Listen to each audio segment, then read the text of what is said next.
নমস্কাৰ বন্ধু বান্ধৱীসকল, মই অভি আপোনালোকক জিকে ভাণ্ডাৰ চেনেলটোলৈ স্বাগতম জনাইছোঁ। আজি আমি আলোচনা কৰিম এজন সফল ভাৰতীয়ৰ বিষয়ে। আহক তেন্তে আমাৰ আজিৰ এই ভিডিঅ'টি আৰম্ভ কৰোঁ। বহলকৈ ভাবা, সোনকালে ভাবা আৰু দূৰলৈকে ভাবা, কাৰণ ভবাৰ ক্ষেত্ৰত কাৰো ব্যক্তিগত অধিকাৰ নাই। এই আপ্তবাক্যশাৰী কৈছিল ধীৰুভাই আম্বানীয়ে, যিজন ব্যক্তিয়ে এটি সাধাৰণ পৰিয়ালত জন্মগ্ৰহণ কৰিও বিশ্বৰ ধনী ব্যক্তিৰ তালিকাত নিজৰ নাম সন্নিৱিষ্ট কৰিবলৈ সক্ষম হৈছিল। তেওঁৰ প্ৰকৃত নাম হৈছে ধীৰজলাল গোবৰ্ধন দাস আম্বানী। তেওঁৰ জন্ম 1932 চনৰ 28 ডিচেম্বৰত গুজৰাটৰ চৌৰৱাত গাঁৱত হৈছিল। হাইস্কুলত থাকোঁতে তেওঁ পঢ়া সাং কৰে।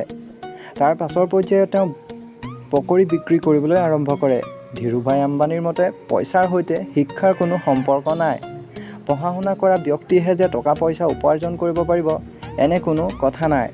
দীৰ্ঘদিন ধৰি পকৰি বিক্ৰীৰ কাম কৰাৰ পাছত তেওঁ 1948 চনত 16 বছৰ বয়সতে ককায়েক ৰমৰিক লালৰ সহযোগত তেওঁ এজন বন্ধুৰ সৈতে য়মনৰ এডিঞ্জাৰ কোম্পানীত কাম কৰিবলৈ যায়।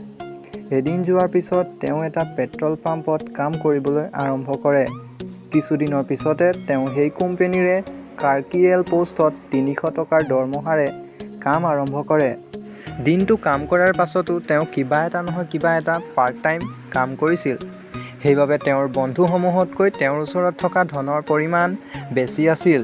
কিন্তু তেওঁ মনে মনে সদায় এটা কথা ভাবিছিল, তেওঁ যদি ধনী হ'ব লাগে তেন্তে নিজৰ এটা ব্যৱসায় আৰম্ভ কৰিব লাগিব, আৰু ব্যৱসায়ৰ বাবে টকা পইচাৰো প্ৰয়োজন হ'ব।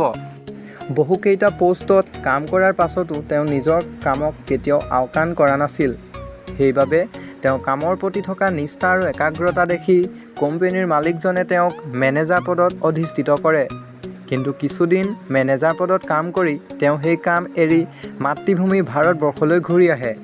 1955 চনত তেওঁ 15,000 টকা খৰচ কৰি নিজ ভাতৃ চম্পকলাল দামানীৰ সৈতে মিলি পলিষ্টাৰৰ ব্যৱসায় আৰম্ভ কৰে। তেওঁলোকৰ কষ্টৰ ফলত কেইবছৰমান পাছতে কোম্পানীৰ টাৰ্ণঅভাৰ 10 লাখ টকা হয়গৈ। সেই সময়ত পলিষ্টাৰৰ কাপোৰ ভাৰতবৰ্ষত নতুনকৈ আহিছিল। সেইবাবে সকলো লোকে পলিষ্টাৰ কাপোৰ পচন্দ কৰিছিল আৰু ইয়াৰ দামো যথেষ্ট কম আছিল। কিছু বছৰৰ পিছত ধীৰুভাই আম্বানী আৰু চম্পকলাল দামানীৰ ব্যৱসায় সুকীয়া হ'ল, কাৰণ দুয়োজনৰে স্বভাৱ আৰু ব্যৱসায় কৰাৰ শৈলী বেলেগ বেলেগ আছিল। কিন্তু ধীৰুভাই আম্বানীয়ে কেতিয়াও পিছলৈ মূৰ কৰিব লগা নহ'ল। ধীৰুভাই আম্বানীয়ে সময়ৰ সৈতে খোজ পেলাই টেলিকম, এনাৰ্জি, ইলেক্ট্ৰিচিটি, পেট্ৰলিয়াম আদিৰ ব্যৱসায়তো নামি পৰে। তেওঁৰ কোম্পানীত বৰ্তমান 90,000তকৈও অধিক ব্যক্তি কৰ্মৰত হৈ আছে। ভাৰতবৰ্ষত তেওঁৰ কোম্পানী বৰ্তমানেও শীৰ্ষস্থানত আছে। 2002 চনৰ 6 জুলাই তাৰিখে সেই মহান ব্যক্তিজনে ইহলীলা সম্বৰণ কৰে। তেওঁৰ কামৰ প্ৰতি থকা নিষ্ঠা আৰু একাগ্ৰতাক বৰ্তমানেও প্ৰশংসা কৰা হয়। তেওঁ কৈছিল, যিয়ে সপোন দেখাৰ সাহস কৰে সিয়ে সমগ্ৰ বিশ্ব জয় কৰিব পাৰে।